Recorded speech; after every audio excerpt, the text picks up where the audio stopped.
So, we'll get started. Please, those of you who are sitting in the back, yell at me if my voice tends to dip down a little bit. I'll try to be loud.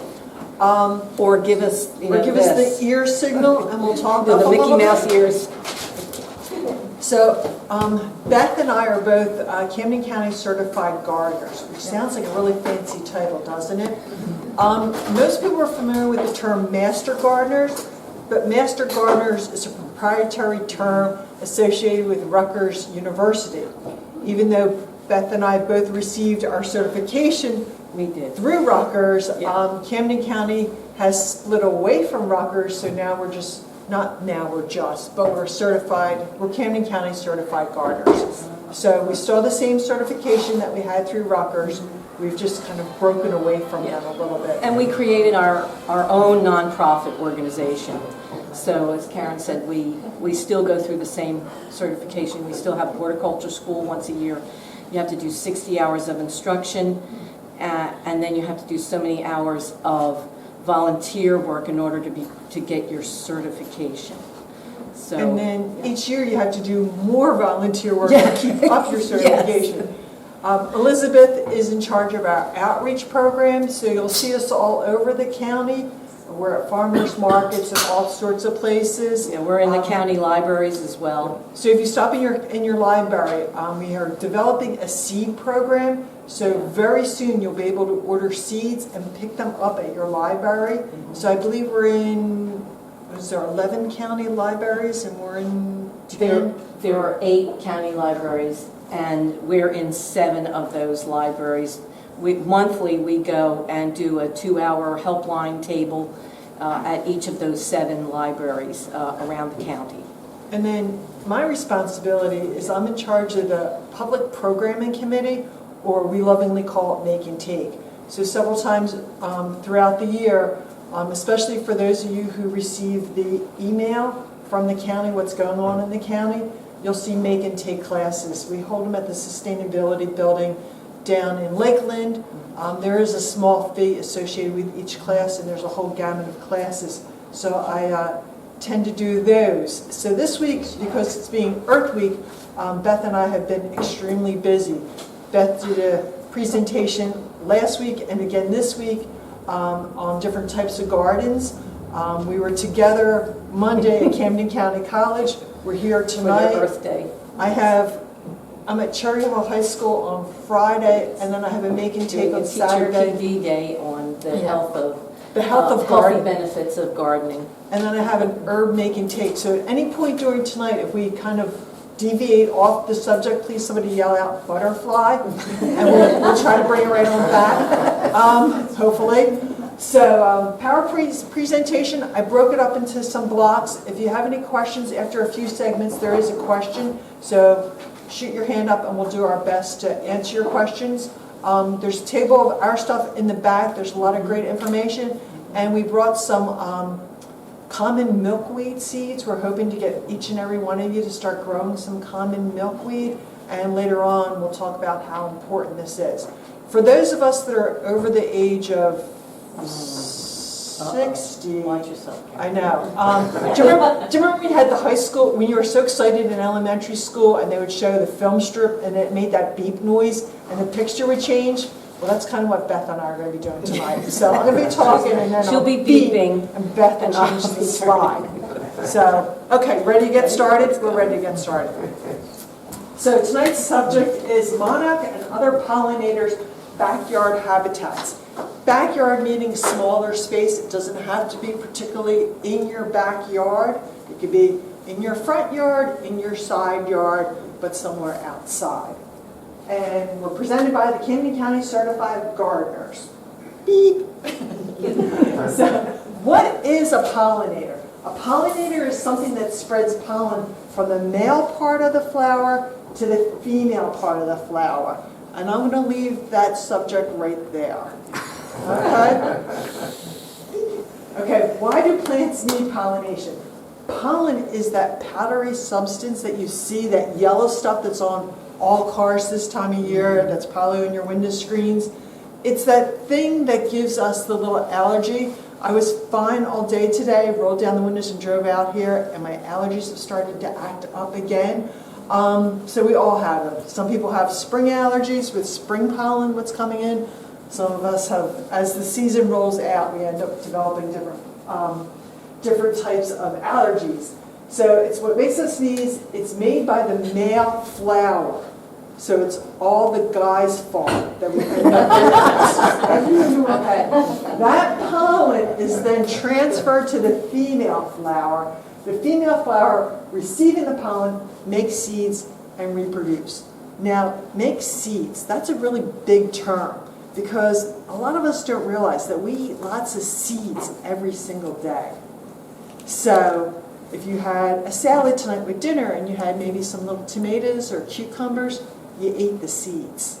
So strawberries are one of those quiz questions. They're the only plant that has the seeds on the outside. Avocado, big seeds. So and pollinators are really very important to food. Beep.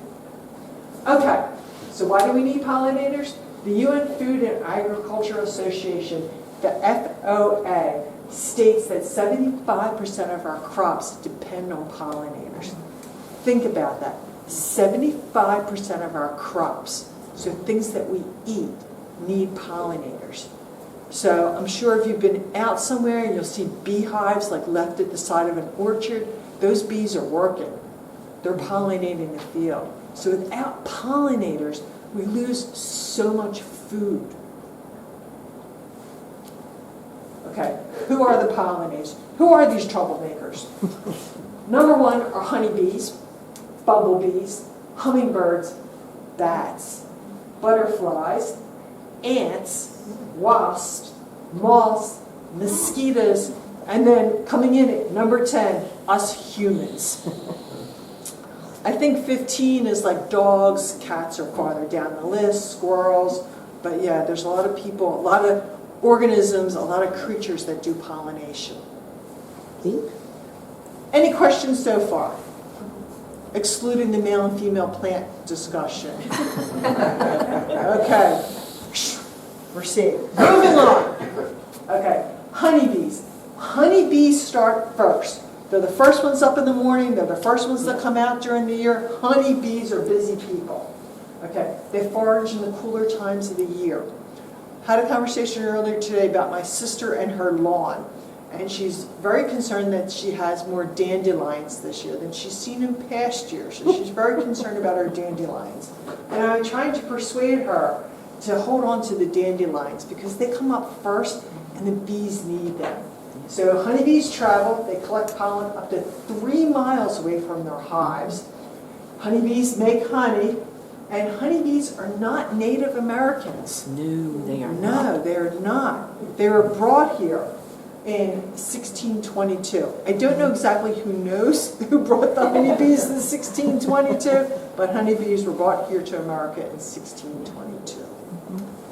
How did they find that out? I don't know.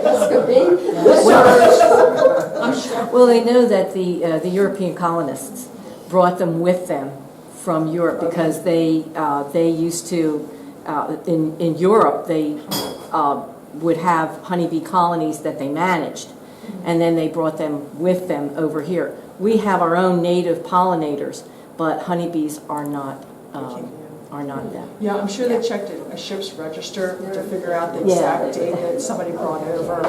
Yeah, 1622 is when honeybees. Williamsburg or no, Jamestown. Jamestown. Probably Jamestown. Any U.S. history buffs in here? Jamestown? Any? Okay, moving on.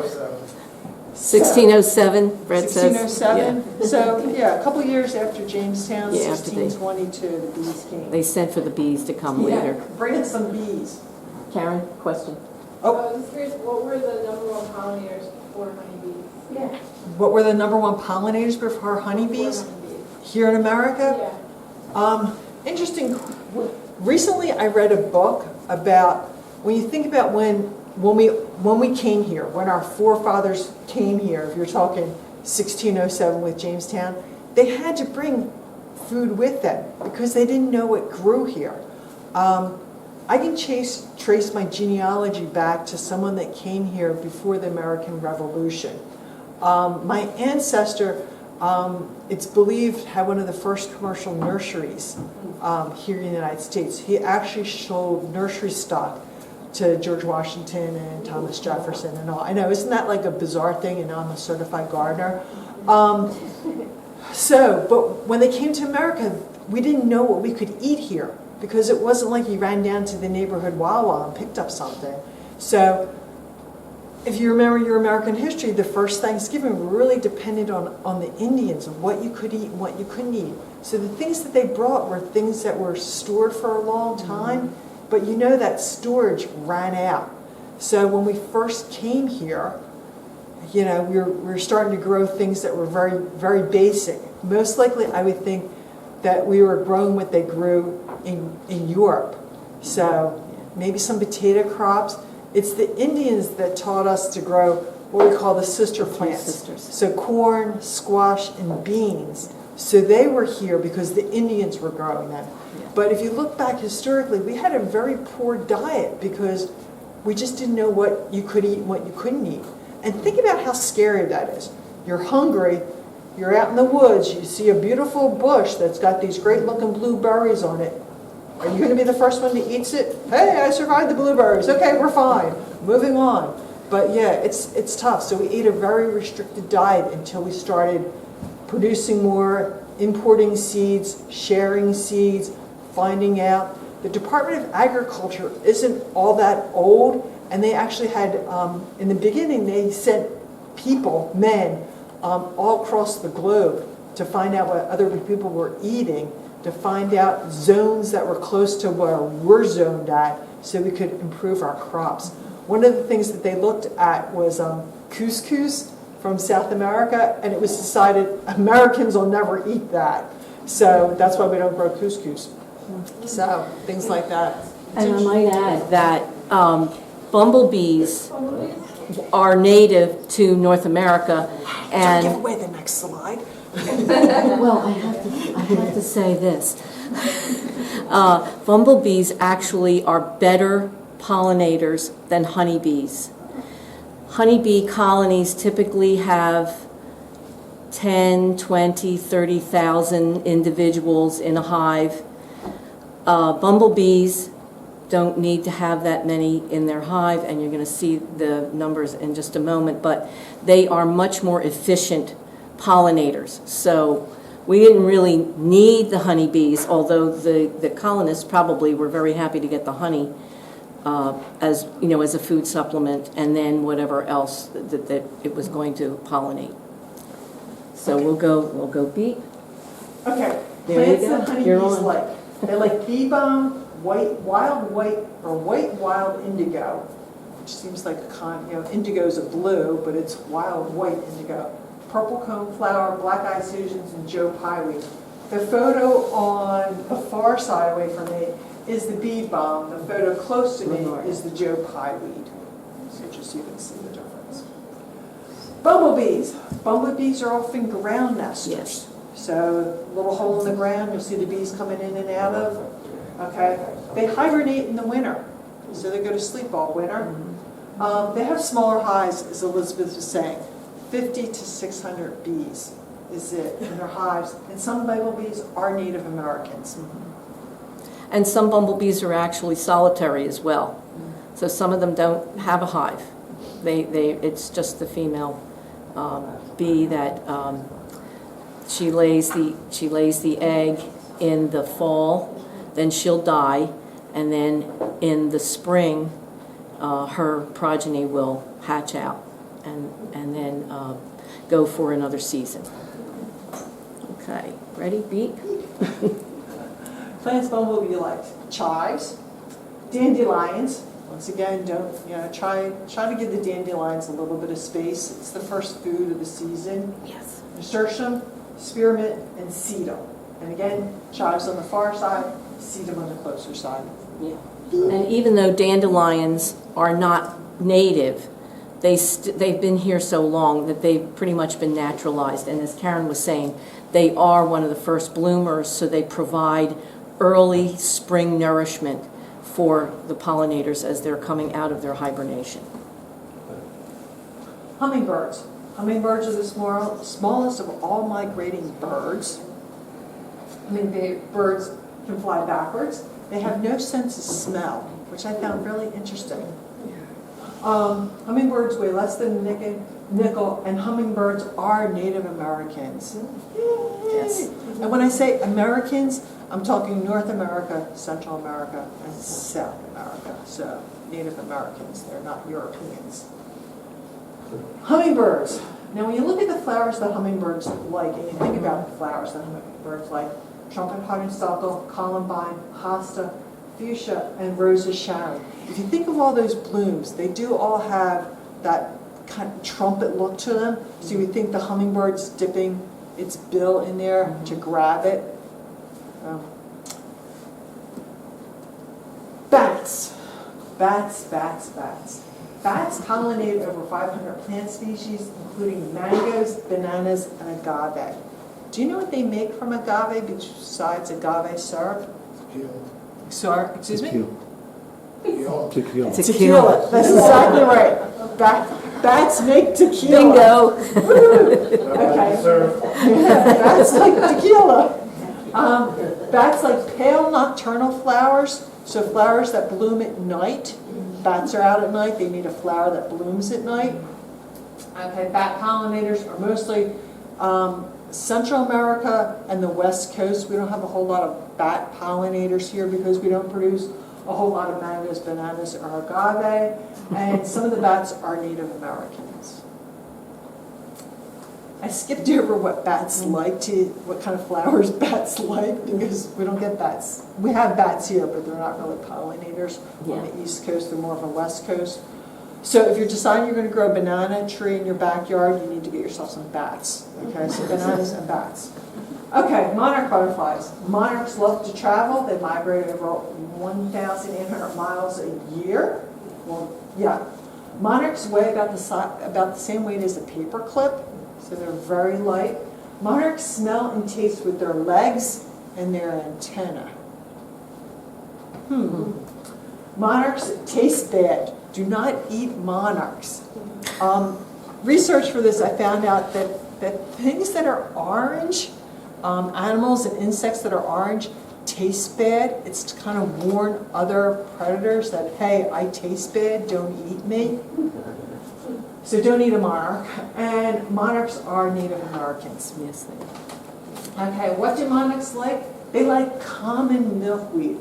And I said it before, and I'm going to say it probably 50 more times. We brought you some common milkweed seeds. We want you all to plant some common milkweed. Joe pieweed, swamp milkweed, and wild bergamot. Plants monarchs like in the fall. Black-eyed Susan, mountain mint, narrow-leaf sunflower, spotted bee balm, and New York ironweed. So Beth and I were talking about this. We think the reason why a whole lot of people, that the plants that go with monarchs don't really have great names. They're not like begonias. You know, it's a New York ironweed. Ironweed. Sounds a little tough. You know, it's not like begonia. It's a tough thing. So that's why we're trying to get you convinced to grow some common milkweed. Okay, there's trees and shrubs that monarchs also like. Wild plum, buttonbush, and eastern bacax. So, Ready? I'm ready. Any questions? How tall do the milkweeds get? It depends. The variety that I brought you, this milkweed will get about this tall. They produce a really pretty pink flower, and then they produce the pods. And the pods will dry out, and the pods will open, and the milkweeds will come out, and they have little feathers to them. So if you have a nice windy day, that milkweed will scatter. I planted milkweed a few years ago. I don't have to re-sow it every year. It'll come back every year because it produces so many seeds. So I want to say about milkweed. I love milkweed. I think it's really I'm laughing because I had a milkweed pod that was dried, and I just thought it looked nice in the arrangement. And I went to work, and when I came home, it was hot and hot. It burst open. I had milkweed. Oh, my. All over, they just flew out of that. Oh, my goodness. There's, I've read that some milkweed seeds need to be striated, which means they need to be wintered over. If you collect the seeds, you can keep them in your freezer with a little bit of sand in the container, and then every once in a while shake them. I have found that not to be true. I have planted milkweed pretty much year round. I'll grab a handful and throw it out in the garden, and it comes up fine. So I don't know. I mean, if you're into that, the little bit of sand in a dish with a bunch of seeds and shake it in the freezer, you can. If not, just let it go. Once you get it planted, it will come back every year. And the caterpillars are the ones that eat the milkweed. So the adult monarch will lay her eggs on the milkweed because she's providing nourishment for her baby. Then when they hatch out, then their food is right there because they can only eat milkweed. That's it. If they're laid on anything else, they can't digest it. So that's the reason why we really push that you get and plant milkweed. And then, of course, then we'll go on and we'll talk about the what the adults eat later. Okay. They eat burgers. No, that's Ready? okay. So here we go. Why is milkweed so important? Milkweed is the only plant on which monarchs will lay their eggs. It's the only plant they'll lay their eggs on. And milkweed is the only plant that monarch caterpillars will eat. So it's the nursery and the first baby bottle. It's all in one plant. That's why it's so important. And you can see that very distinctive caterpillar, the yellow and black stripe. And look at it. I mean, milkweed's pretty. It's not, it's a little bit different. It produces a nice looking flower. The leaves are a decent shape. It's a nice looking bush. It just has a bad name. Milkweed. Okay, the life cycle of a